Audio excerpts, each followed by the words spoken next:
What's good, everybody? Welcome to the Pull Up Shop. I'm your host, Mr. BJ Matthews, aka B. Just before we get started, follow us on the YouTube page, the Pull Up Basketball Podcast. Like, share, subscribe. All of our YouTube videos, hit that like button. Y'all come in here.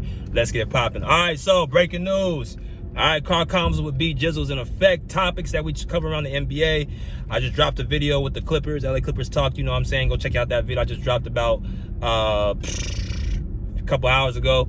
But I'm making this video right after. So, yeah, trying to get this content out. I'm a little bit late for today.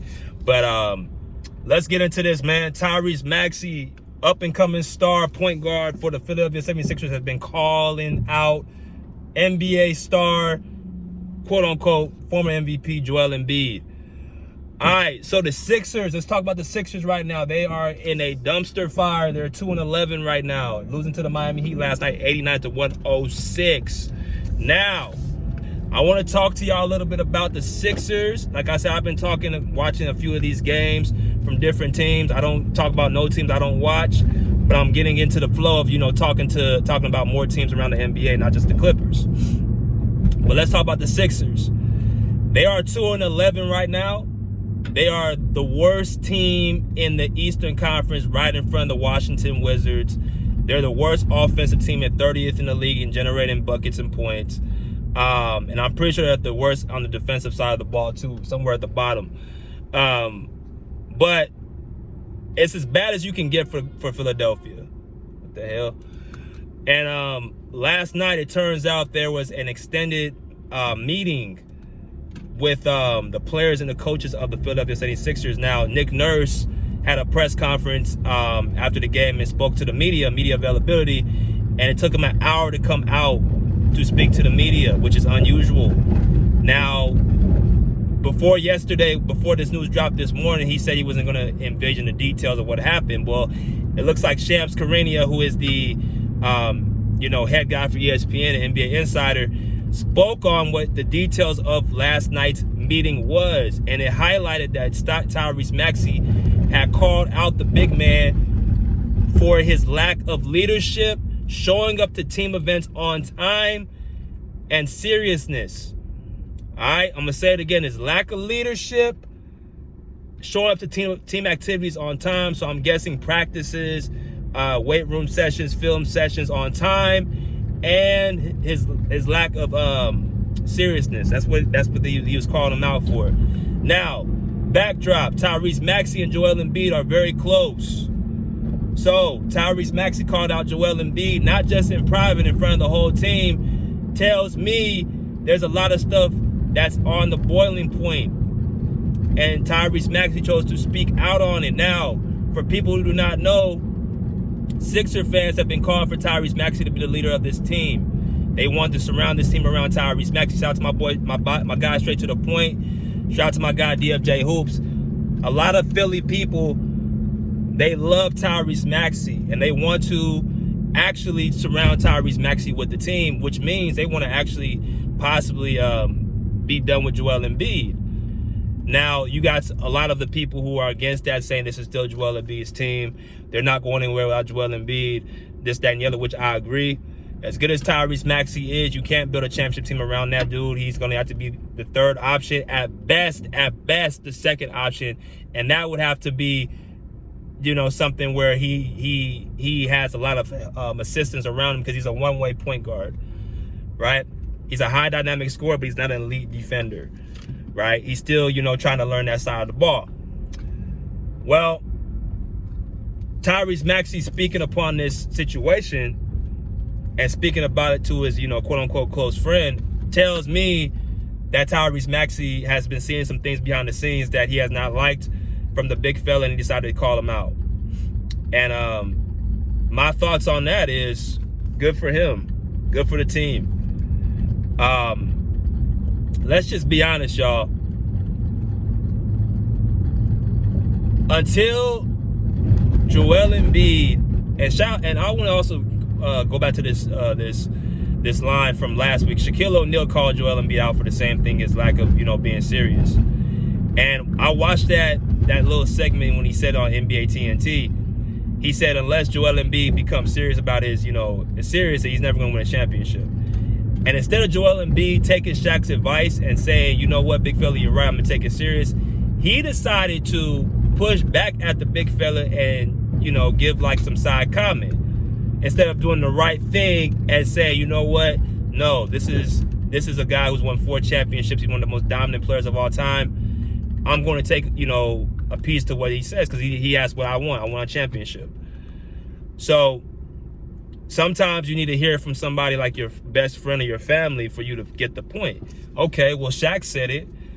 Okay, I ain't paying attention, but it seemed like Tyrese Maxey, my little brother, he said it, so I'm gonna, you know, take a heed by it. So reports was that Joel Embiid took Tyrese Maxey's comments to heart, and he took it to consent. He took accountability, according to the article. The only thing he said was that he was a little bit confused on what the Sixers were actually drawing up,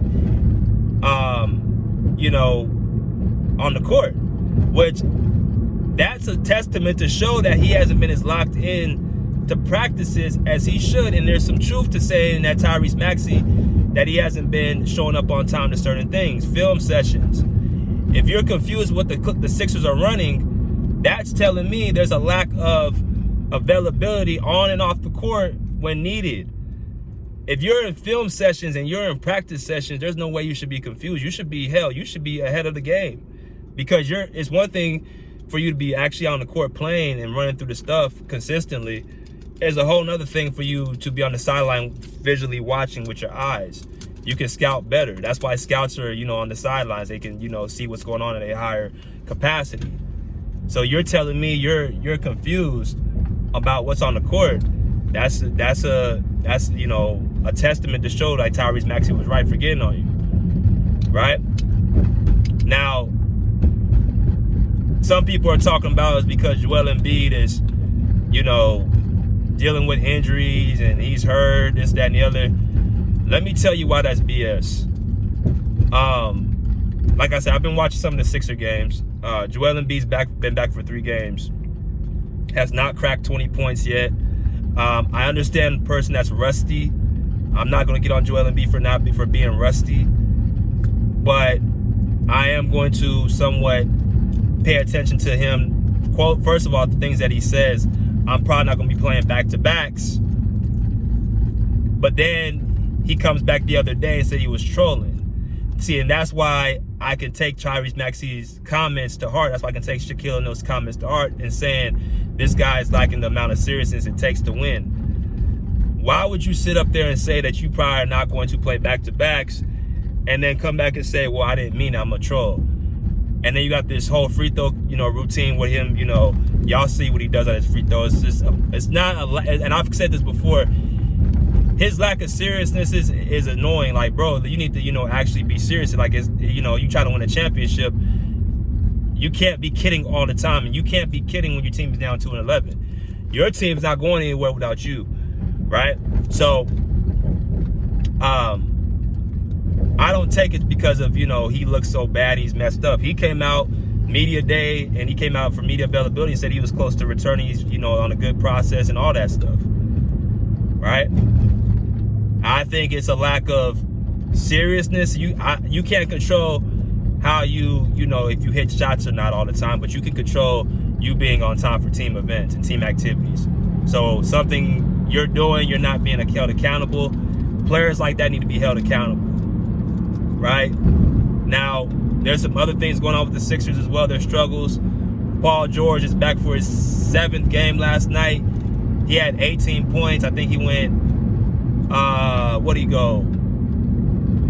5 for 13 yesterday. 6 for 13. 1 for 6 from the 3-point line.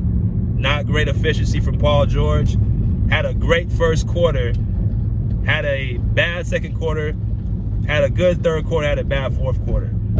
So what I see is, because I've seen PG have 2 great games so far in his time back. He's been on minutes restriction up until the Knicks game where he had 29 points. So the bad games I'm looking at from him is these last 2 games against Miami and Orlando, where he did not take advantage of the opportunity to continuously be scoring the basketball where his team needs it. Because if Joel Embiid is going to be taking his time, getting back into shape, and, you know, he's not as engaged yet, he's not like the effective player and all that stuff until, you know, he gets back into his rhythm and Tyrese Maxey's out. Now it's going to force Paul George to actually be giving you 25, 30 points a night, right? While being the best defender on the team, right? The best defender on the team, which he's done one of the jobs, which being one of the best defenders, but he's not done the other job of giving you 25, 30 points a night.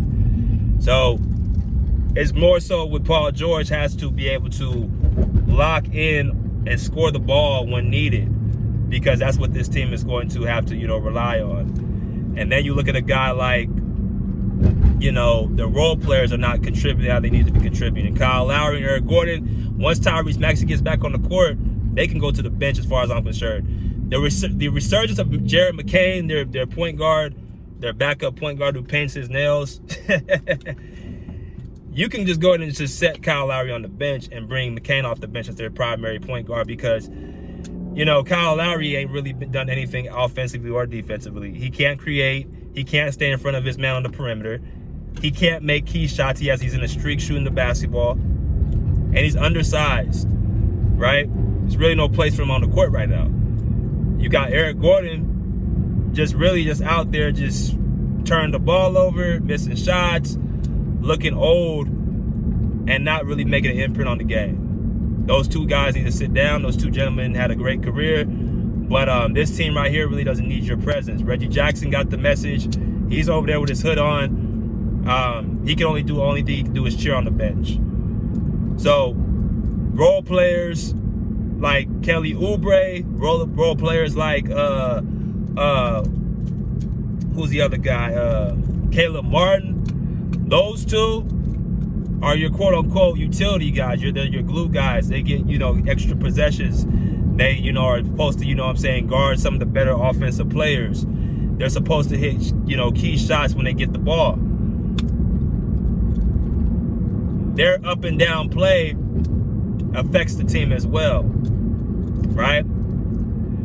So you mix all that stuff in, it all stems from Joel Embiid not really being the leader he needs to be on the court. And that's what was echoed into that, you know, article that Joel Embiid has not been the guy on the court that he needs to be in game in and game out.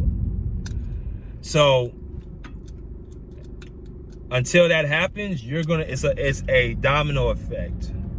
And for the guy who's the youngest player, one of the youngest players on the team, to call the old vets out or call the old guy out, Joel Embiid, that just goes to show you that, you know, he's not, in my personal opinion, like he is serious enough to win a championship, right? So until that happens, they're not going anywhere. And also what was reported into that, which I'm going to talk about the coaching,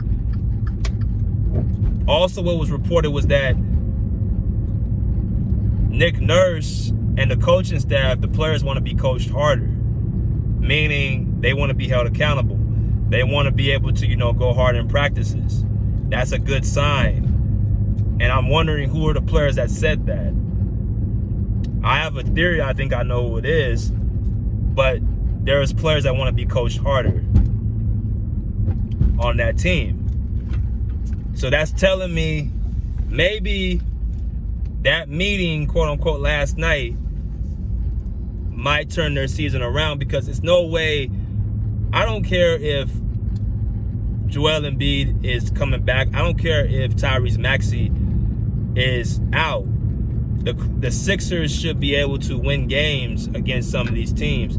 The game against the Knicks, they should have won that game. The game against Orlando, they should have won that game. The game against Miami, they should have won that game. There's a lack of seriousness that's spreading around the team where they're not keeping these leads how they need to be kept. And there's a sense of urgency that's not there. So that stems back to your best player, right? Your best player and your coach. One guy, Joel Embiid, is lacking seriousness, and one guy in Nick Nurse is lacking preparation with his rotations, continuously playing guys that don't need to be played. not playing Gershon Yabusele outside of the second half yesterday. Or against, I think it was Orlando, one of the two. That guy who can stretch the floor, who's intense on the glass, who can attack the basket. He's not playing them, but he wants to play guys like Eric Gordon, who doesn't really bring anything to the table besides long-range three-point shooting and bad defense on the perimeter. Kyle Lowry, who he's loyal to a fault because he got him a championship in Toronto. Instead of playing him over Jared McCain for the longest, and it took Tyrese Maxey getting hurt for him to finally get him on the court. So that's on Nick Nurse. Accountability, I suspect, was held last night. They got a tough game against the Memphis Grizzlies where either Tyrese Maxey will be back for that game or against the Brooklyn Nets, and we'll see what happens. But they better get that stuff together or they're going to be at the bottom of the Eastern Conference for some time to come, and they don't have time to wait on somebody to be 100% for that to happen. Joel Embiid is going to have to make his imprint in other ways, whether that be on defense, whether that be him catching the ball closer to the basket just to get other guys open, because he catches the ball. Another thing, I'm going to let y'all go. Another thing about Joel Embiid, he tends to catch the ball so high above the elbow, where that gives teams the more of an easier path to double, because you're not as close to the basket. You have a farther way to travel from the basket to the elbow, where now it's a little bit tougher for you to make your moves. And if you're moving slow as a snail with your penetration to the basket, that's going to help the defense out guarding you. That's what Miami did yesterday. They were able to double up on Joel Embiid, and because he's moving slow as hell, it's a turnover, or it's a bad shot, or this, that, and the other. So shout out to Tyrese Maxey for doing that. It might have saved their season, or they might have up their season more and up the intensity. But until next time, pull up a seat, pull up a chair, pull it out. Peace. Out of here like swim out.